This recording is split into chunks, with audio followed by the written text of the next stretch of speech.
Hi అండి, అందరు ఎలా ఉన్నారు? బాగున్నారా? టమాటా ఎగ్స్ కర్రీ ఈ విధంగా చేస్తే చాలా బాగుంటుందండి. చాలా టేస్టీగా ఉంటుంది. రైస్లోకి, చపాతీలోకి, పూరీలోకి బాగుంటుంది. ఎగ్స్ టమాటా కర్రీకి కావాల్సినవి: ఒకటి ఉల్లిపాయ తీసుకున్నానండి, కొంచెం పెద్దది. దాన్ని పొట్టు తీసి శుభ్రంగా కడిగి సన్నగా తరగాలి. టమాటాలు, పచ్చిమిరపకాయలు, కొత్తిమీర ఇవి కూడా శుభ్రంగా కడిగి సన్నగా తరిగి రెడీగా పక్కన పెట్టుకోవాలి.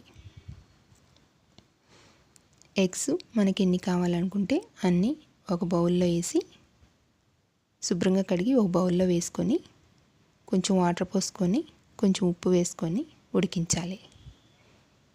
ఉడికించిన ఎగ్స్ని పొట్టు తీసి రెడీగా ఉంచుకోవాలండి. పొట్టు తీసిన ఎగ్స్ ఇప్పుడు ఫ్రై చేసుకోవాలి. గ్యాస్ వెలిగించి ప్యాన్ పెట్టుకొని అందులో కొంచెం ఆయిల్ వేసుకొని ఎగ్స్ కొంచెం ఫ్రై చేయాలి. ఫ్రై చేసిన ఎగ్స్ తీసి పక్కన పెట్టుకోవాలి రెడీగా. అదే ప్యాన్లో కొంచెం ఎండుమిర్చి, పచ్చెనగపప్పు, జీలకర్ర, ఆవాలు వేసి ఫ్రై చేయాలి. అవి ఫ్రై అయ్యాక ఉల్లిపాయలు, పచ్చిమిరపకాయలు, కరివేపాకు వేసి ఫ్రై చేయాలి. అవి కూడా ఫ్రై అయ్యాక కొంచెం అల్లం వెల్లుల్లి పేస్ట్ వేసుకోవాలి. వేసుకొని అది కూడా ఫ్రై అయ్యాక టమాటా ముక్కలు వేసుకోవాలి. టమాటా ముక్కలు వేసుకున్నాక కొంచెం ఉప్పు, పసుపు వేసుకొని బాగా కలిసిపోయేటట్టు కలుపుకోవాలి. కలుపుకొని మూత పెట్టాలి. ఒక 5 నిమిషాలు మూత పెడితే టమాటా ముక్కలు బాగా మెత్తగా ఉడుకుతాయండి. బాగా కలపాలి. కలిపి మూత పెట్టాలి.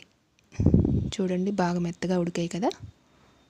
ఇప్పుడు కొంచెం కారం, 1 స్పూన్ ధనియాల పౌడరు, ఎల్లిపాయ కర్పలు ఒక 5-6 దంచి వేసుకోవాలి. బాగా కలపాలండి. కలిపి ఇప్పుడు ఎగ్స్ వేసుకోవాలి. ఎగ్స్కి కట్స్ పెట్టాలండి. కొంచెం గ్రేవీ లోపలికి వెళ్ళి టేస్ట్గా ఉంటాయి. ఉప్పు, కారం లోపలికి వెళ్ళి ఇప్పుడు కొంచెం వాటర్ వేసుకోవాలి. ఒక 5 నిమిషాలు ఉడికించాలి మూత పెట్టి. ఈజీగా చేయొచ్చండి, చాలా బాగుంటుంది. ఇప్పుడు కొంచెం కొత్తిమీర వేసుకోవాలి. కర్రీ రెడీ అయిందండి. ఇప్పుడు కొంచెం కొత్తిమీర వేస్తే ఎగ్స్ టమాటా కర్రీ రెడీ.